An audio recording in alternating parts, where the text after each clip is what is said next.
अस्सलाम वालेकुम। Welcome back गुरु studio, जहां आप 3D max step by step सीख रहे हैं। तो आज की वीडियो में हम मज़ीद 2D शेप्स को डिटेल में सीखेंगे। लास्ट टाइम हमने जस्ट इंट्रो किया था कि हमारी 2D शेप्स कैसे बनती हैं और ये क्या होती हैं। 2D शेप्स को बेसिकली SP लाइन भी कहा जाता है। तो आज हम डिटेल में SP लाइन और 2D शेप्स वगैरह को देखते हैं। तो मैं अपनी शेप्स को ओपन करता हूँ। यहाँ हम एक लाइन ड्रा करते हैं। लास्ट टाइम मैंने लाइन ड्रा करने का बताया था कि आप क्लिक करें और शिफ्ट को प्रेस करें तो ये लाइन सीधी ड्रा हो जाएगी। ठीक है, तो इस लाइन तो हमारे पास ड्रा हो गई है। अब इसको हमने मॉडिफाई पैनल में आप जाएं, प्लस आपको जो प्लस का आइकन नज़र आ रहा है, इसके बाद मॉडिफाई में आप जाएंगे तो आपको यहाँ पे इसके कुछ पैरामीटर्स नज़र आएंगे। देखें, ये आपके पास पैरामीटर्स हैं। तो इन सब को हम बारी बारी देखते हैं। सबसे पहले है अनेबल इन रेंडर। तो हमने अनेबल इन रेंडर कर दिया। अब इसका मैं, ये रेडियल है, अब रेडियल में आप इसको 2 इंच कर दें। तो अब यहाँ पे देखें कुछ फ़र्क महसूस नहीं हुआ, कुछ पता नहीं चल रहा, लेकिन जब आप रेंडर करेंगे तो ये रेंडर में हमारे पास कुछ इस तरह की शो होके आएगी। ठीक है, अब अगर मज़ीद हम इसको बढ़ा देंगे यानी 4 इंच कर देंगे तो ये मज़ीद हमारे पास आपको पता चलेगा सही। ये देखें, ठीक है, इस तरह। अब अगर हम अनेबल इन रेंडर करेंगे तो ये इस तरह हमें नज़र आएगी। अगर हम अनेबल इन व्यू पोर्ट करेंगे तो ये हमें यहाँ पे भी नज़र आएगी, जो इसमें चेंजेस वगैरह करेंगे। ठीक है, इसके बाद आप नीचे आ जाएं, जनरेट इन वेपिंग कोऑर्डिनेट्स। ये आप इसको कोऑर्डिनेट के ऊपर शेप्स वगैरह को बना सकते हैं। ज़्यादातर ये यूज़ नहीं होता। तो इसके नीचे आपको रेडियल मैंने बता दिया है। अगर आपने राउंड शेप में इसको करना है तो आप राउंड शेप में इसको रेंडर कर सकते हैं। इसके बाद रेक्टेंगल है, अगर आपने रेक्टेंगल शेप में करना है तो ये रेक्टेंगल शेप में बन जाएगी। ये देखें, ठीक है, F3 प्रेस किया। अब इसमें मैं चेंजेस करूँगा तो ये हमारे पास एक शेप बन के आ जाएगी। ठीक है, ये देखें। अब अगर इसको मैं व्यू पोर्ट में देखता हूँ तो ये हमारे पास कुछ इस तरह का नज़र आएगा। ठीक है, इसके बाद अगर आप नीचे आए, ऑटो स्मूथ है, आप इसको अनचेक करेंगे तो ये देखें, ये कुछ इस तरह की नज़र आएगी। आप अगर ऑटो मतलब ये राउंड हो जाएगा, देखें तो शक्ल बिगड़ गई है। अगर हम ऑटो स्मूथ करते हैं तो ये दोबारा अपनी जगह पे आ जाएगी। ठीक है, इसके बाद नीचे आ जाएं तो नीचे हमारे पास सिलेक्शन है, ये हमारे पास वर्टिक्स हैं। यानी कि अगर हम इसको अनेबल कर देते हैं यहाँ पे तो ये हमारे पास है वर्टेक्स। ठीक है, वर्टेक्स हैं, उसके बाद सेगमेंट है, उसके बाद हमारे पास SP लाइन। अब वर्टेक्स क्या है, ये दो हमारे पास वर्टेक्स हैं, इसका फर्स्ट पॉइंट और एंड पॉइंट। उसके बाद हमारे पास सेगमेंट क्या है, ये हमारे पास एक सेगमेंट है। ठीक है, अब जिस तरह फ़र्ज़ करें मैं एक लाइन ड्रा करता हूँ, तो मैंने एक लाइन ड्रा कर ली, यहाँ से जाके यहाँ पे ये हमारे पास एक लाइन आ गई। ठीक है, ये एक लाइन आ गई। अब इस पर हमारे पास वर्टिक्स जितने भी ये कॉर्नर बन रहे हैं ये हमारे पास वर्टिक्स हैं। अब अगर दोबारा मैं इसके मॉडिफाई में जाता हूँ तो आप वर्टिक्स को देखते हैं तो ये हमारे पास वर्टिक्स हैं। इनको पकड़ के मैं ऊपर नीचे कहीं भी मूव कर सकता हूँ। ठीक है, उसके बाद सेगमेंट, ये हमारे पास 1 2 3 4 5 हमारे पास सेगमेंट है। इसको भी हम पकड़ के ऊपर नीचे कहीं भी कर सकते हैं। ठीक है, इसके बाद हमारे पास आ जाता है SP लाइन। अब ये SP लाइन क्या है, अगर हम सेलेक्ट करेंगे तो ये हमारे पास एक SP लाइन है।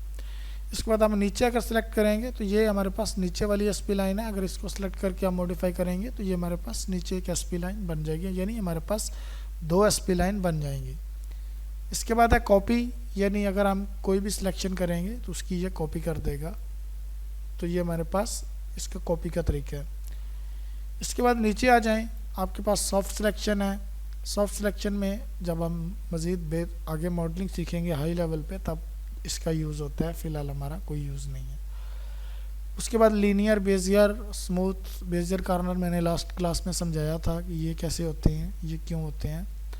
तो इनका स्मूथ, लीनियर, बेजियर ये आपको मैंने पहले समझा चुका हूँ। इसके बाद है क्रिएट लाइन, आप एक और क्रिएट लाइन क्रिएट कर सकते हैं। ठीक है, इसके बाद है, अब मैं इसको, ये हमारे पास रेड है, इसको ख़त्म करते हैं। जब आप इसको ख़त्म करेंगे तो ये देखें वाइट हो जाएगी। अगर आप इसको सिलेक्ट करेंगे तो जो सिलेक्टेड हिस्सा है वो हमारे पास राइट हो जाएगा। सही है, मैं इसके सेगमेंट में जाता हूँ, ये देखिए हमारे पास रेड हो गया। दोबारा जाता हूँ तो हमारे पास वाइट आ गया। ठीक है, अब अब हमारे पास है नीचे आप देखें अटैच। अटैच में ये है कि अगर आपके पास कोई और शेप है एक, तो उसको हम अटैच कर सकते हैं। जैसे ही आप इस शेप पे आएंगे, ये देखें ये अटैच हो जाएगी इसके साथ, तो ये इसके साथ अटैच है। अब अटैच मल्टीपल यानी आपके पास बहुत सारी लाइंस हैं, बहुत सारी चीज़ें हैं, तो अटैच मल्टीपल हो जाएगा। क्रॉस सेक्शन ज़्यादातर हमें 2D एलिवेशन में आता है यूज़, तो ज़्यादातर ये यूज़ नहीं होता। उसके बाद है ऑटोमेटिक वेल्ड। ये सारी चीज़ें अब मैं आपको समझाता हूँ कि ये कैसे होती हैं वेल्ड या ये चीज़ें। तो इसको मैं डिलीट करता हूँ, मैं एक अपनी शेप ले लेता हूँ ऐसे, ठीक है, एक शेप में ले लेता हूँ ऐसे। अब ये हमारे पास दो शेप्स हैं, ठीक है। सबसे पहले इसको मैं अटैच करूँगा, एक शेप बनाऊँगा। अब एक शेप बनाने के लिए एक और भी तरीका है, वो आपको समझाता हूँ कि अगर आपने लाइन एक लगानी है, इसको आपने स्टार्ट न्यू शेप को बंद कर देना है। तो ये हमारे पास लाइन एक लग गई, इसके साथ हमारे पास ये एक दूसरी लाइन लग गई, तो ये अब हमारे पास दो लाइनें हैं, ठीक है। ये भी तरीका है अटैच करने का। इसके अलावा दूसरा तरीका मैं आपको समझाता हूँ, इसको आप चेक करें। एक मैंने लाइन ये लगाई, एक मैंने लाइन ये लगाई, ठीक है। अब ये दो हमारे पास अलग अलग लाइन्स हैं। ये हमारे पास एक ही लाइन है क्योंकि हमने इसको स्टार्ट को अनचेक किया था। ये हमारे पास दो लाइनें हैं, ठीक है। अब इनको अटैच करने के लिए हम दोबारा मॉडिफाई में जाएंगे, हम नीचे आएंगे अटैच आप इसको करेंगे तो ये अटैच हो जाएगी, ठीक है। अब बेसिकली हमने सीखना था कि वेल्ड, कनेक्ट और ये सारी चीज़ें क्या होती हैं, इनको हम सीखते हैं। फिलहाल मैं अपने जो वर्टिक्स हैं उनको ले लेता हूँ और ये दो वर्टिक्स सेलेक्ट कर लेता हूँ क्योंकि हमें इनको ही जोड़ना है। इन दो को मैं सिलेक्ट कर लेता हूँ, ये सिलेक्ट नहीं हो रहा है क्योंकि हमारे पास अटैच ऑन है, तो अटैच को हम डिसलेक्ट करेंगे। ये दोनों मैं सेलेक्ट करूँगा और इनको मैं कर दूँगा। अब ये देखें ये सारे ऑप्शन हमारे पास आ चुके हैं। वेल्ड, जैसे ही वेल्ड करेंगे कुछ भी नहीं हुआ क्योंकि ये बहुत दूर है, आपने इसको पास में ले जाना है। जैसे ही आप इसके पास में करेंगे और आप इसको दोनों को सिलेक्ट करके वेल्ड करेंगे, तो ये वेल्ड अभी भी नहीं हो रहा है क्योंकि अभी भी दूर है। आप इसको थोड़ा सा और नज़दीक करें, बहुत ज़्यादा दूर थे यार। अब आई थिंक हो जाएगा, हम इसको पास करते हैं। तो अब अगर हम दोनों को सिलेक्ट करते हैं और वेल्ड, अभी भी नहीं हुआ यानी दूर है।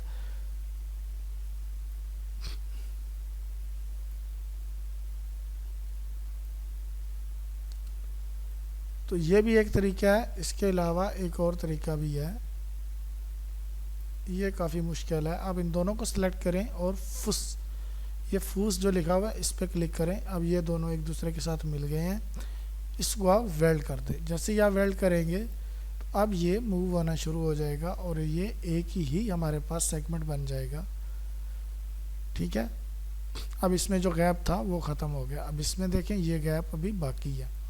इसका गैप ख़त्म करने के हम दोबारा वर्टेक्स पे जाएंगे और उसी को ऑप्शन को हम जो फूज लिखा हुआ है इसको करेंगे, तो ये एक दूसरे के ऊपर आ जाएंगे और हम वेल्ड कर देंगे, ठीक है। वेल्ड आपको पता चल गया। उसके बाद है कनेक्ट, कि वेल्ड हम कैसे करते हैं। इंसर्ट यानी इसमें अगर हमने कुछ और शेप डालनी है तो इसको इंसर्ट कर सकते हैं। उसके बाद कनेक्ट है, अब कोई भी चीज़ किसी दूसरे को हम कनेक्ट करेंगे तो ये उसको कनेक्ट कर लेगा जैसे अटैच होता है, ठीक है। इस शेप में अगर हम कोई दूसरा करेंगे तो ये उसको कनेक्ट कर लेगा। अब हम नीचे आते हैं, हमारे पास जो ज़्यादातर यूज़ होते हैं हमारे मॉडलिंग में वो चैम्फर है, फिलेट है, ये ज़्यादातर यूज़ होते हैं। तो ये क्या चीज़ है, अब हम फिलेट को देखते हैं तो ये इसमें फिलेट कर देगा। आप देखेंगे तो ये इसको फिलेट कर देगा, हमने जितना फिलेट करना है, सही है। उसके बाद चैम्फर है तो ये इसको चैम्फर कर देगा, यानी ये देखें अब ये हमारे पास शेप है। हम इस पे आ जाते हैं, इसको अगर मैं चैम्फर करता हूँ, नीचे आके हम चैम्फर करते हैं इसको, इसकी वैल्यू आप अपनी मर्ज़ी से, ये देखें ये चैम्फर हो जाएगा। अगर हम इसको फिल्ड करेंगे यानी फिलेट करेंगे तो ये हमारे पास राउंड शेप आएगी। अगर हम इसको चैम्फर करेंगे तो ये हमारे पास स्ट्रेट शेप आएगी, ठीक है। ये दो चीज़ें होंगी। उसके बाद आप नीचे आ जाएं, इनमें हाइड एंड हाइड, डिलीट, ये सारी चीज़ें हैं, इनको आप हाइड एंड हाइड वगैरह कर सकते हो। उसके बाद हमारे पास एक है रिफाइन। अब रिफाइन का क्या मतलब होता है? रिफाइन का ये मतलब है कि अगर आपने फ़र्ज़ करें मैंने इस लाइन को यहाँ से यहाँ करना है, यानी इस जगह से मैंने ऊपर लेकर जाना है, तो उसके लिए हम रिफाइन का यूज़ करते हैं। हम रिफाइन का यूज़ कैसे करते हैं? रिफाइन से हम कोई भी वर्टेक्स ऐड कर सकते हैं, कोई भी हम जो है सेगमेंट ऐड कर सकते हैं। तो देखते हैं रिफाइन। अब ये है हमारे पास रिफाइन, ये वाला, ठीक है। रिफाइन पे क्लिक करेंगे और यहाँ पे एक वर्टेक्स ऐड कर देंगे, ठीक है। ये वर्टेक्स ऐड हो गया। अब इस रिफाइन को बंद करेंगे, इस वर्टेक्स को सिलेक्ट करेंगे और इसको हम कहीं भी मूव कर सकते हैं, ठीक हो गया। अब ये बेजियर था, अगर हम यहाँ पे कॉर्नर रखते तो ये हमारे पास एकदम कॉर्नर में सही जाता। कॉर्नर करने के लिए एक और भी तरीका, आप राइट क्लिक करें और आप ये कॉर्नर कर दें। अब ये जिधर भी हम लेकर जाएंगे ये कॉर्नर ही जाएगा, ठीक है। ये हमारे पास कॉर्नर आ गया। ये था रिफाइन का तरीका।